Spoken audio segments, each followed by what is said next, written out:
If behavior is communication, then what are they communicating? This is a common question parents ask. Today, we'll dig into some common ways that kids communicate with us, in ways that we don't like. When we learn how to interpret well, we can give words to our littles so they have other ways to communicate. When a tantrum works, it's because we allowed it to work, and there's no need to change the method. Your child may not even see that there is a need to change the method. Unless, of course, you set up a reason to change that method.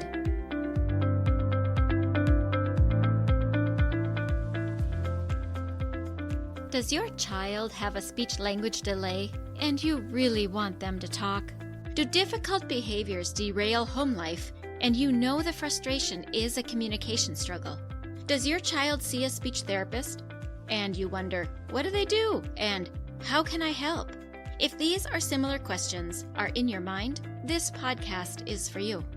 Hello, my name is Dinalynn Rosenbusch. I am a speech-language pathologist that has worked with children from birth to 21 for 3 decades. And in my classrooms, I see you wanting to connect with the heart of your child, but their speech and language skills create a barrier. So if you have a kiddo that has difficult behaviors, needs to expand their language or learn to say speech sounds, and maybe even receives speech therapy, stay tuned, because in this podcast, you will learn how to use your daily life as a tool to communication practice and how to do that practice. You will become confident knowing you are making the difference you want to make. And you will hear success stories of parents who have navigated these struggles already. We'll do this all while focusing on building deep, meaningful connection and confidence in your kiddo. So grab a cup of coffee along with a notebook and pen. It's time to speak in the way your child's brain understands. And that is the language of play. Welcome back. If you are listening to this episode at the time it's published, then you are hearing it right between the Christmas and New Year's holiday. And that means there's been a lot of activity and a lot of changes to the schedule, changes to the diet, and your kiddo might be having some interesting behaviors. And so this episode is designed to help you know how to handle some of those behaviors and read what is actually going on. This is a super common question from parents. So today I wanted to dig into the top behaviors that make parents feel crazy, the ones they complain about the most. And they are whining, tantruming, pouting, and the meltdown. So those 4 behaviors are what we are going to talk about today and what might be communicated in those 4 behaviors. So here we go. Let's talk first about whining. Whining is often connected to fatigue. And if you listen to episode 2 ago, that'd be 192, we talked about HALT, the acronym HALT: hungry, angry, lonely, tired. So go back and listen to that if you'd like to have that pulled out in a little bit more detail. When children are whining, it is often because there's something going on inside of them that makes them feel a little uncomfortable. Most commonly, I think it's fatigue. They're tired. But if children are young, whining can also happen when they actually have to use the toilet, because it takes a little while for the child to realize that they need to use the toilet. The interesting thing about whining is that you can satisfy the problem and the whining goes away. So whining is like an indicator that something is wrong and your child isn't quite able to put their finger on what is going on inside my body. But know that when you see whining, if you can figure out what it is, you can help that be satisfied, and then it'll stop. So some ways we can sleuth our way into figuring it out is by giving choices. We can ask our children, Do you feel like you need some sleep? And maybe you'll just need to decide for them that that's what they need. Maybe they need to stop pushing so hard. Maybe they've been doing homework and you ask them to do the dishes and they're whining because their mind is in the homework and they're frustrated with the homework. So what they really need is the reassurance of some hugs. And then they can transition from homework to the dishes. So I encourage you parents to dig into what might be needed in this space of rest, in the space of stopping or shifting when you try to figure out what is causing the whining. And I really, really encourage you to don't allow the screen to be what helps your child regulate themselves. Because what it turns out to do is it doesn't teach our children how to figure out what the problem is that was causing the whining. Instead, they get to avoid, they can escape, they can go to the screen. We get alleviated from the whining, and they also get distracted from whatever's bothering them. But they haven't gained the skills to be able to know how to take care of themselves. In contrast, if you have them listen to something that is an audiobook or an audio only, so you take the screen out of the mix and maybe they listen to a story, that can help them to regulate and allows them to escape in a different way, but their bodies will indeed regulate.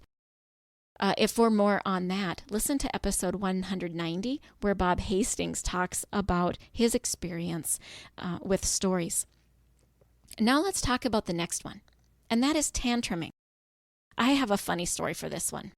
My grandson he's 1.5 and he was in a play. It was a Christmas play, and they needed a child, a young enough child, for a babysitting scene. Well, he was 1, and so he did not have a whole lot of words, and he was angry, though, about being taken by this person away from mom and dad, which actually worked really perfectly because he needed to be a crabby kid. So he was. But what was interesting is how clear his tantrum was, and it was not a meltdown. He was not hurt. He was not sad. He was just mad. And the way we knew this is because the boy who was babysitting on the stage asked him, "Do you want a toy?" And in that instant, he stopped crying. He shook his head and said, "No." And then the babysitter on stage offered him something else. He stopped crying. He shook his head. He said no. The babysitter on stage then said, "Do you want to go back to bed?" Well, back to bed is the position on the stage where his dad was. And so he nods his head and he says, "Yes." And so in those cases, this 1-year-old was able to completely stop his crying, answer the yes or no question in order to get what he wants. This is a clear indication that this is not a meltdown. This is a way of communicating. This little 1-year-old was using his anger energy to object. There was no pain in it. He was just using it to communicate objection. If you would like to understand more about handling a temper tantrum different from a meltdown and have that teased apart, go to episode 36. And the episodes that I have just referred to, you will find also in the show notes. Now let's talk about the pout. And I actually love this one. It takes a little sleuthing, like whining. And a pout, though, can be absolutely anything. And the interesting thing is the child often has no idea, or they have a really specific idea and they're trying to give you a message of their disagreement. The pout is able to evolve into laughter as it falls apart, or it can devolve back down into a tantrum. But you can steer this bus fairly often. This is kind of like the whine. If you learn how to steer that bus, you are able to figure out what causes the pout. A pout is often related to the attitude that the child has about the particular situation that they are in. With your help, you can help them see a situation more broadly than the one way they see a situation. Here's the key. Don't tell them how they're supposed to think or feel. Instead, help the child to feel seen, heard, and validated. When this happens first, your children more likely than not will open themselves up to being able to listen to other ideas about a particular situation. When you stop and think about it, it's true for adults too. If we have somebody that just discredits what it is that we feel sad about or what we're pouting about, we stick our heels in the sand and we are going to be more insistent that we are right for feeling how we're feeling. But if somebody takes the time to hear us, to empathize with us, to validate what it is that we're feeling, then the walls come down. Then there's nothing to fight for. They become on our team because they recognize it in us. And at that point, we also are ready to move into being able to listen and open our minds to other things. This is something that is the same whether you're a child or an adult. Seen, heard, validated comes first. And then we can start to steer the bus to open our children's minds to the many other possibilities. So I hope you start seeing pouting as a little bit more fun game so that you can use it, because it is a form of communication too. Oh, and the one that I didn't mention is the stubborn pout. I want what I want. You said no, I'm going to pout. Sometimes we just have to let our kids pout for a while, let them stew. But a good way to handle that is to let them know that you know that they are disappointed or that they're angry. And maybe you're not going to change their situation for them. That is absolutely okay. We just let them know that they are welcomed to come back when they are ready. And when they come back, don't bring up anything about their episode. Because pouting is really, in that situation, one form of a tantrum. It is communicating disagreement in its fullest. Sometimes we may need to remove our kiddos if they're not settling down and say, it's okay to have your tantrum, but do it in this room instead of in the living room where I am. That is okay too. If you keep your cool about it, they will cool down quicker. Now let's go to the meltdown. The meltdown is totally different than the whine, the tantrum, and the pout that I've just talked about. The meltdown is what we experience a lot in the holidays. It means that your child is literally falling apart. They are melting down. They do not any longer have the capacity to take care of themselves, to manage themselves. They don't hear what you have to say. They don't know what they're doing. They are out of control, and they cannot regain their own control by themselves. This is when we actually do need to stop. We need to have compassion, and it's important to know the difference between a tantrum and a meltdown. When a child is melting down, they just need support. And they oftentimes afterwards might feel embarrassed because they realize that they totally lost control. This might happen for your young ones or even a little bit older when they got up early, they were excited about something, they played outside all day long, they had time with their relatives, they are eating a bunch of sugar and candy, they get to the evening and you see that they are just screaming and crying, even to the point sometimes of sweating and just rolling around, writhing on the floor screaming. And you're wondering, what happened here? What are you mad about? Don't bother trying to stop it. Just give them a blanket, be ready for them to get done when they're done, be ready for them with water. Because truly, when a child actually melts down, they don't recover easily or quickly. Sometimes they even do need to sleep afterwards because it is such an extreme experience. Now, tantrums can evolve into a meltdown. Or maybe I should say devolve into a meltdown. It can happen. But they are very distinctly different things. And for that, I'll have a link to episode 36 so that you can listen to that distinction in detail.